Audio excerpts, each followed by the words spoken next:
Welcome to one of the world's most famously haunted cemeteries. This is St. Louis Cemetery in New Orleans, Louisiana. If you know anything about New Orleans, you know where I'm going next. This is the final resting place of the infamous Marie Laveau. Yes, that's right, the voodoo queen herself. And the people that visit here have many stories to tell about her. Although she died in the late 1800s, her spirit and legend live on through today. She was both feared and admired by countless people during her lifetime. So much so that the local government tried to hide her grave from the public, all because they didn't want it to become a shrine. Well, they definitely failed at that. The cemetery is no longer open to the public.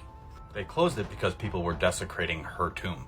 It all started when a tour guide made a rumor about if you make a mark on her grave, it'll allow her to answer your request.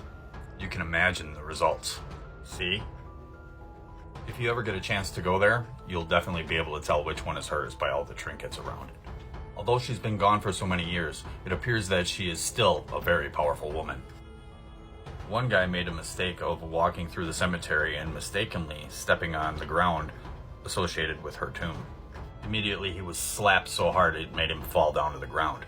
After he got up, he looked around and nobody was close enough to him to slap him. After he looked around, he noticed the tomb right next to him that was covered with trinkets and symbols. He realized the mistake he had just made. Needless to say, he learned his lesson about watching where he's walking. Many others have reported being pinched and shoved to the ground, all by invisible hands next to the same tomb. Some were even struck ill.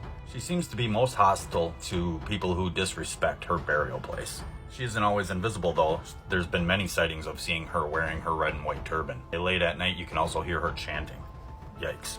Some people still see her in full human form. Even creepier, some people say that they see her as a giant black dog or a big crow right outside her tomb. Some people say they've even seen her as a boa constrictor slithering around her tomb. Was it a pet? Or could it be the physical incarnation of her restless spirit?